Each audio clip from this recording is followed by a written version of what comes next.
పరమహంస గారు నమస్కారం. నమస్తే. సార్ మనం ప్రతిరోజు చిరంజీవి గారి గురించి తలుచుకుంటున్నాం. అయితే ఇప్పటివరకు కూడా ఆయన జీవితంలో మర్చిపోలేని మధుర సంఘటనల గురించి అయన్నీ మీరు చెప్పారు. ఇక నుంచి మనం సినిమాల్లోకి వెళ్ళిపోతాం. ఆయన కెరీర్‌లో ఎన్నో 150 పైగా సినిమాలు చేశారు. 150 సినిమా రాబోతుంది. ఒక 25 సినిమాలు మనం సెలెక్ట్ చేసుకొని అందులో ఒక్కో రోజు ఒక్కో సినిమా గురించి మాట్లాడతాం. డెఫినెట్‌గా. ఇప్పుడు మనకి చిరంజీవి గారు అనగానే ఫస్ట్ టక్కుమని గుర్తుకొచ్చేది ఒక 'ఖైదీ' సినిమా. అప్పట్లో అదొక సంచలనం. ఆయన కెరీర్‌ని ఒక మలుపు తిప్పిన సినిమా అది. ఎప్పటికీ అది మర్చిపోలేని సినిమా. సో ఆ 'ఖైదీ' గురించి ఆ చిత్ర విశేషాలు, దాని జ్ఞాపకాలు, ఆ తెర వెనక ముచ్చట్లు అయన్నీ చెప్పమంటే మీరేం చెప్తారు? చిరంజీవి సినిమాలు అంతకుముందు ఎన్ని సినిమాలు చేసినా అప్పటిదాకా ఒక హీరో మాక్సిమం. కొన్ని విలన్ క్యారెక్టర్స్, కొన్ని ఇంకా మాట్లాడేది సపోర్టింగ్ క్యారెక్టర్స్, మన ఊరి పాండవులు అలాంటి సినిమాల్లో చేశాడు. అవసరార్థం చేశారు. సంపూర్ణ నటుడుగా అన్ని రకాల దొరికినవన్నీ ఛాన్సెస్ చేసుకొచ్చారు. ఫుల్ లెంత్ చేశారు, అన్ని కాంబినేషన్స్ చేశారు. బాగుంది అక్కడికి. అయితే ఈ 'ఖైదీ' సినిమా స్పెషల్ గా చెప్పారంటే హీరో నుంచి స్టార్ అయిన సినిమా ఇది. స్టార్ డమ్ వచ్చిన సినిమా ఇది. 1983 అక్టోబర్ 28 వచ్చినట్టుంది నాకు గుర్తుండి. 83 ఆయనకి చాలా లక్కీ ఇయర్ అనుకోవాలి. 14 సినిమాలు చేసాడు ఒక సంవత్సరంలోనే.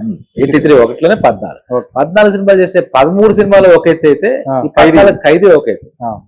అప్పటిదాకా అలాంటి యాక్షన్ ఓరియంటెడ్ మూవీ మనం చూడలేదు అసలు. అంటే చిరంజీవి మీద చూడలేదు.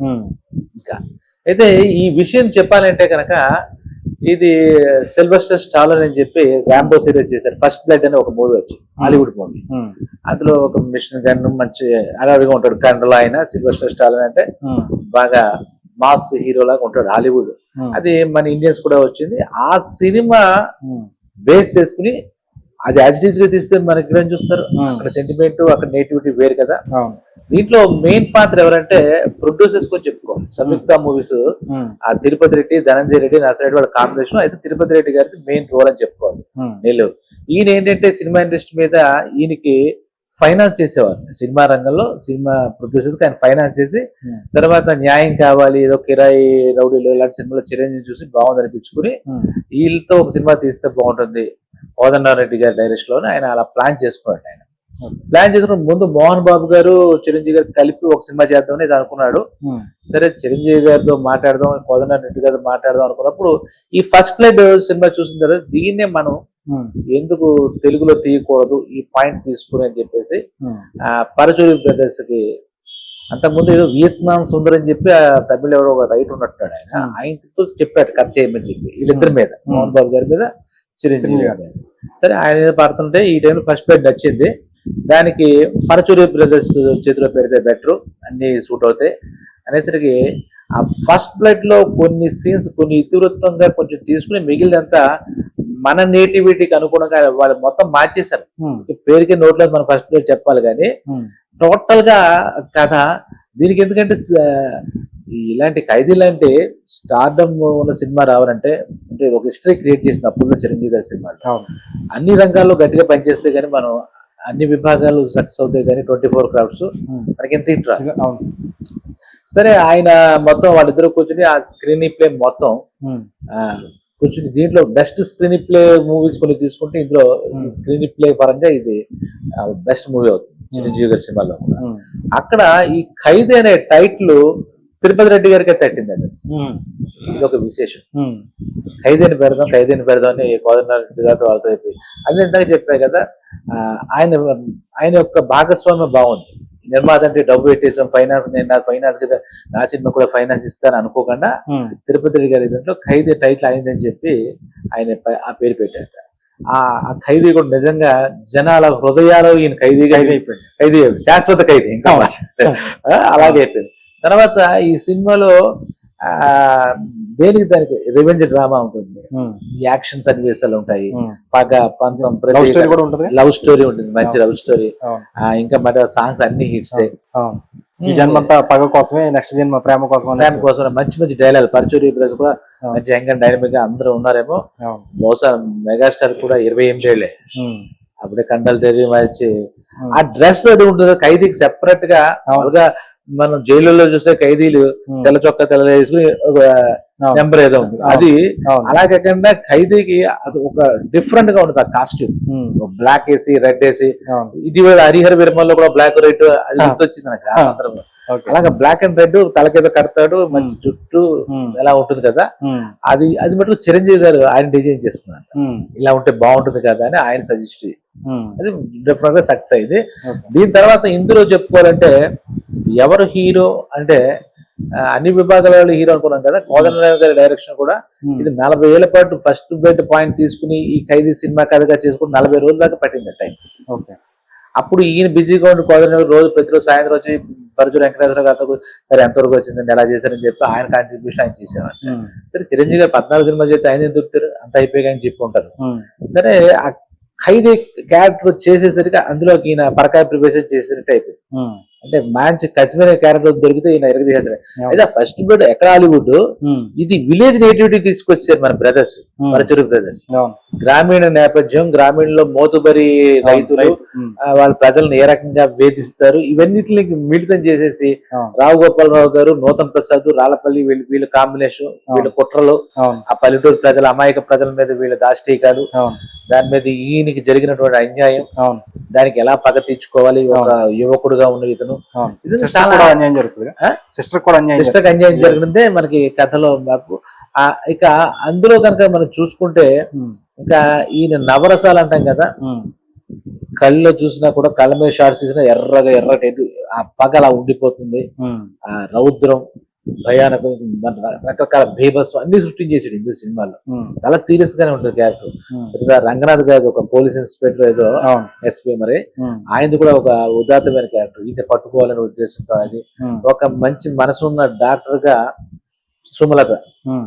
అంత ముందే మాధవిది ఈంది హీరోయిన్ మాధవి గారు, ఈంది మంచి కెమిస్ట్రీ బాగుంటుంది అని ఇంట్లో రమయ్య వీధిలో కృష్ణయ్య సినిమాతో అనిపించిన తర్వాత ఈ సినిమాతో ఇంకా ఆ మాట ఫిక్స్ అయిపోయింది.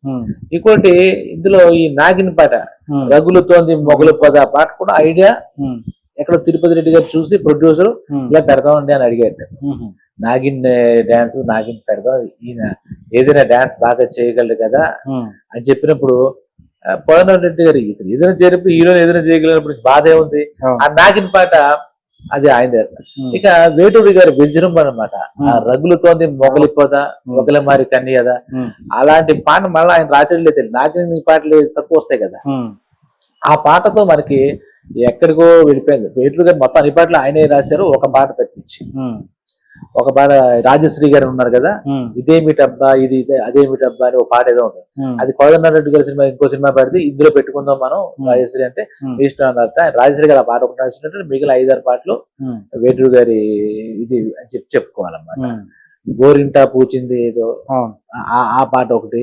ఇంకా వాళ్ళు ఏమిటో నిజమైన ప్రేమికుల్లాగా వాళ్ళు డాన్స్ చేసేసుకోవడం. మాధవి ఎప్పుడైతే హీరోయిన్స్ అయితే గ్లామర్ డాన్స్ ఆ సాంగ్స్ అన్నట్టుగా సాంగ్స్ కి పేరుగా ఉన్నారు, కానీ ఆ టైంలో మెయిన్ క్యారెక్టర్స్ కూడా ఒక ఇంపార్టెన్స్ ఇచ్చేవారు. హీరోయిన్ క్యారెక్టర్స్ కూడా మాధవి క్యారెక్టర్ చాలా important, as well as Sumalatha character కూడా చాలా చాలా ఇంపార్టెంట్. ఆ క్యారెక్టర్ గుర్తొస్తాయి. ఓన్లీ చిరంజీవి మీద సెంట్రిక్ గా తీసినా కూడా ఇది పాటలు కూడా ఏంటంటే చక్రవర్తి గారు సంగీతం, కపలాని మంచి ఫేమ్ దీనిలో ఫామ్ లో ఉన్నాడు, ఫేమ్ లో ఉన్నాడు. ఆయన ప్రతి పాట టక్క టక్క తీసి మాస్ నెంబర్స్ అంటే ఆయన మామూలుగా ఇవ్వడు. మాస్ నెంబర్ అంటే చిరంజీవి గారు ఉన్నాడు అక్కడ, అంత మాసే కోదండరెడ్డి గారి డైరెక్షన్. ఇంకా మాస్ లోనే క్లాస్ చూసుకోవాల్సిన పరిస్థితి మనకన్నమాట. అలాగే ఒక అరటి తోట నరికి సన్నివేశం నాకు చిన్నప్పుడు చూస్తే బాగా బుడ్డాన్ని, అది ఇంకా కళ్ళ ముందు గుర్తుంది. అరటి చెట్టు టక్క టక్క టక్క నడుస్తాడు అతను కోపం, అతను ఆవేశాన్ని. ఇంకా ఈ శివసుబ్రహ్మణ్యం, సలీం అని అప్పుడు మాస్టర్లు వాళ్ళు. ఆ డాన్స్ ప్రతి డాన్స్ మామూలుగా అసలు చిరంజీవి గారు డాన్స్ బాగా చేస్తారు, అందరికి తెలిసిందే. నాగేశ్వరరావు గారి స్టెప్స్ సృష్టికర్త అయితే పరిగెట్టించింది ఈయన, ఆ మాట ఆయన చెప్పిన సందర్భాలు ఉన్నాయి కదా. ఇది ఈ రకంగా ఖైదీ ఫ్యాన్స్ పూర్తిగా ఫ్యాన్స్ తయారైంది కూడా బహుశా ఈ సినిమాతోనే. ఇప్పుడు 42 ఏళ్ళు 17, 20, 42 ఏళ్ళు పూర్తి అయిపోయినా కూడా ఈ సినిమా గురించి చెప్పుకుని తీరాలి. చిరంజీవి అంటే బహుశా మరి ఆ ఖైదీలో ఆ గెటప్ అదంతా చిరుతలో దగ్గర దగ్గర రామ్ చరణ్ కూడా చేసినట్టుగా ఫారెస్ట్ పరిగెట్టడాలు అదంతా మనకి అలాగా ఆ వారసత్వంగా చేశారు. ఇక ఈ ఖైదీలో మనకి కోదండరెడ్డి గారు కూడా ఆయన కూడా ఫుల్ స్కోర్. ఇంకా డైరెక్షన్ లో కూడా ఆయనకి పరచూరి బ్రదర్స్ కూడా స్టార్డమ్ వచ్చింది. స్టార్ డైరెక్టర్ గా, స్టార్ రైటర్స్ గా ఈ సినిమా నుంచి ఒక రకంగా వాళ్ళ యొక్క టర్న్ అయిపోయింది అనమాట. కెరీర్ టర్నింగ్ పాయింట్ కెరీర్ గానీ ఇంకోటి గానీ వీళ్ళు కమర్షియల్ సినిమా చేశారు. అంటే కొన్ని ఇప్పుడు మారిన పరిస్థితులు బట్టి మాట్లాడలేం కానీ మామూలుగా చిరంజీవి గారి సినిమాలు ఆ టైప్ సినిమాలు అప్పుడు బడ్జెట్ 20 లక్షలు నవ్వొస్తుంటుంది మనకి. బిజినెస్ 23-25 దాకా అయ్యేది చిరంజీవి గారి సినిమా అంటేనే అప్పటికే. ఈయన 25 లక్షలు పెట్టేసట్టు ఈ సినిమాకి. మరి దమ్ముంది కదా. మరి ఎలా ఉంటుంది ఏంటంటే మొట్టమొదటి తిరుపతి రెడ్డి ఆయన ఇచ్చిన ఇంటర్వ్యూ పాత ఒకసారి చెక్ చేస్తే ఆ 25 లక్షలు దగ్గరగా బిజినెస్ ఎలాగా 20 అంటే ప్రాఫిట్ 25%, 25 వచ్చింది. మరి ఈయన 25 పెట్టేస్తే ప్రాఫిట్ కూడా పెట్టేసాడు కదా ముందుగానే. కానీ చూస్తే సెకండ్ రన్ లోనే ఎక్కడో ఇంకో 25 లక్షలు ప్రాఫిట్ వచ్చింది, డబల్ బోనాంచాల.